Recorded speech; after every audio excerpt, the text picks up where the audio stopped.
Ancient alien prophecy warned about one thing: humans. The artifact had been buried beneath the sands of Ulmer for over 2 million standard cycles, its smooth obsidian surface undisturbed by wind or time. The scholars of the Urix Confederacy had spent entire lifespans deciphering fragments of the ancient inscriptions left behind by the Forerunners, those elusive architects of the galaxy, whose monuments dotted the stars, yet whose presence had vanished long before any modern species crawled into the light of civilization. The Forerunners had built wormhole gates, seeded habitable worlds, and sculpted technological marvels so advanced they bordered on myth. But their warnings, their prophecies, had always been dismissed as cryptic, religious nonsense by the scientific elite. Until now, Chancellor Kirith of the Confederacy stood silently as the translation scrolled across the holographic display, the cold blue light casting shadows across his angular reptilian features. His long talons clicked together unconsciously, a nervous tic he hadn't indulged since his hatchling days. The assembled counselors behind him shifted uneasily, their wide, iridescent eyes fixed on the same message. Beware the species born of chaos, flesh-bound by stone, blood-fueled by fire. They will walk among the stars when the stars themselves begin to age. They will not yield. They will not kneel. They will bring the reckoning. There, etched into the surface of the ancient monolith, was the warning, a prophecy preserved in languages long dead, reconstructed by AI and linguistic historians alike, and verified beyond doubt. For millennia, scholars speculated the species born of chaos referred to some mythic race that once existed, perhaps the downfall of the Forerunners themselves. But deep space probes and archaeological efforts had revealed no such species, until now. A low-ranking aide approached, voice quivering. "Chancellor, confirmation has arrived from the Sol Expeditionary Probe." Kirith turned, his slitted eyes narrowing. "Report." The aide gulped, scales paling. "The probe has reached the Sol system, as ordered. There is intelligent life, technologically advanced, warp-capable barely, but their planetary history is consistent with the prophecy." A stunned silence fell over the room. The Chancellor's voice was like a blade cutting through the tension. "You are certain?" The aide nodded, activating a hollow display. Images flickered to life. A blue-green world teeming with complex life. Vast cities illuminating the night side, orbital stations, primitive warships. But it was the data beneath the visuals that seized everyone's attention. The planet's geological record. Its violent tectonic shifts, asteroid impacts survived, mass extinctions weathered, ice ages endured. And then the social data. Warfare, endless warfare, empires risen and fallen, countless generations thriving amid perpetual conflict. The biological breakdown showed impossible physical resilience for a soft-bodied species. Regeneration rates, bone density, endocrine overdrive under stress, adrenaline. But it was the species name that truly sent a shiver through the council chamber. Homo sapiens. Humans. Counselor Veritha's voice broke the silence, laced with disbelief. Surely this is coincidence. Prophecies are always vague, Chancellor, designed to fit any narrative. Kirith didn't respond. Instead, he gestured, and the display shifted to intercepted human transmissions. Language algorithms translated them in real time. News broadcasts, historical archives, military briefings, even entertainment media. What emerged was undeniable: a pattern of aggression, curiosity, and a disturbing defiance in the face of extinction. They'd survived their own extinction-level events without the intervention of the wider galactic community. Nuclear war had nearly consumed them. Environmental collapse had pushed them to the brink. Yet they clawed their way into space with stubborn tenacity, like apex predators breaking the bars of their evolutionary cage.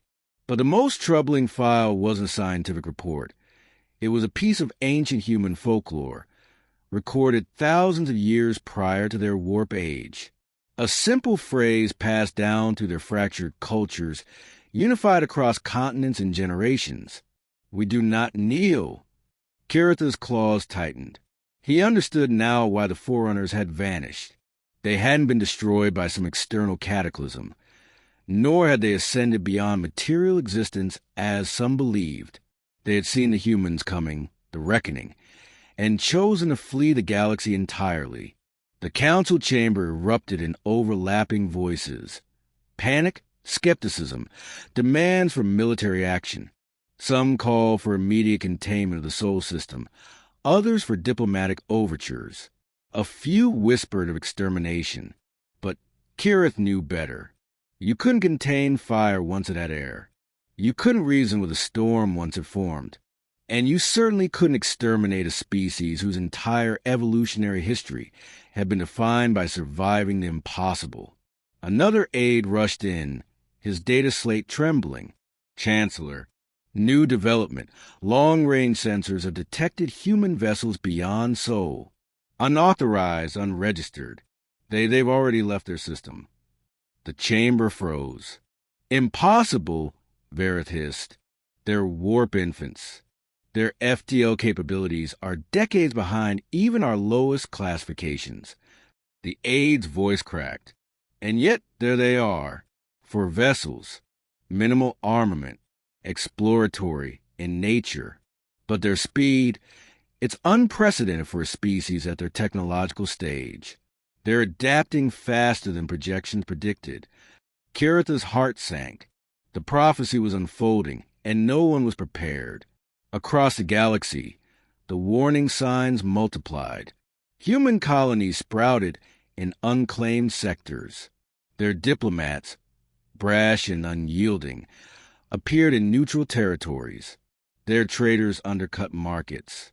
Their private security forces established footholds where even local governments feared to tread.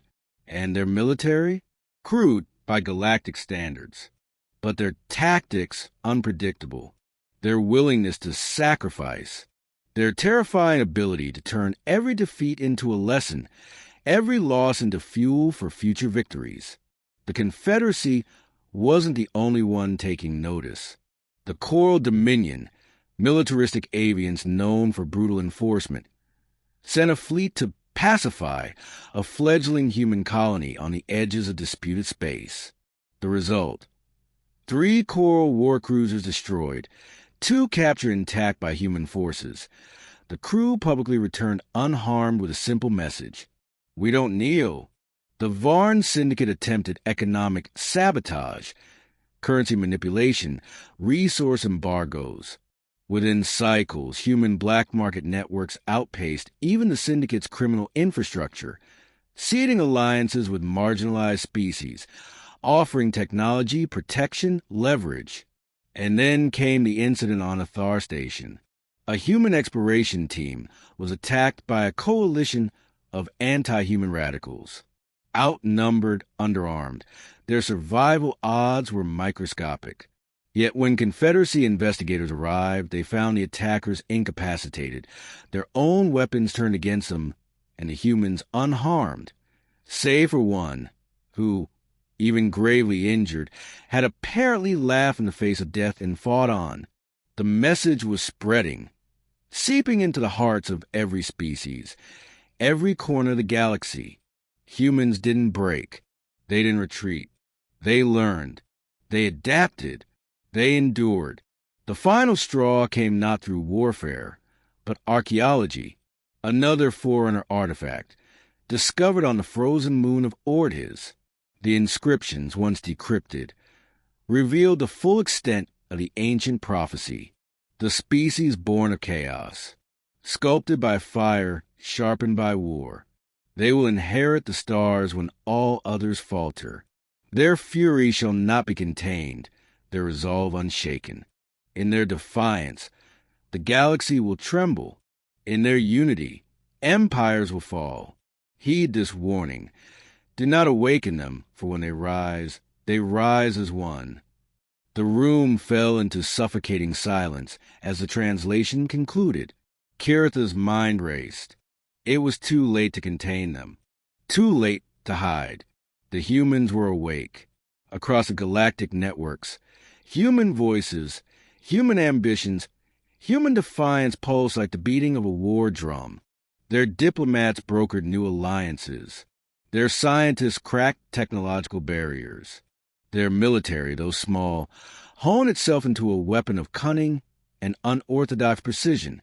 They were not the strongest nor the most advanced, but they were relentless.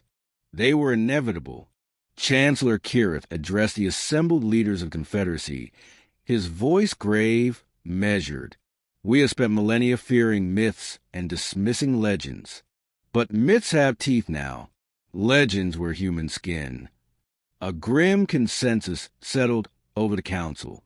They had choices to make. War? Diplomacy? Isolation? But in the deepest recess of Kiritha's mind, the chilling truth echoed. It didn't matter what they chose. The humans were coming. The reckoning was not an event. It was a species, and the galaxy was already theirs.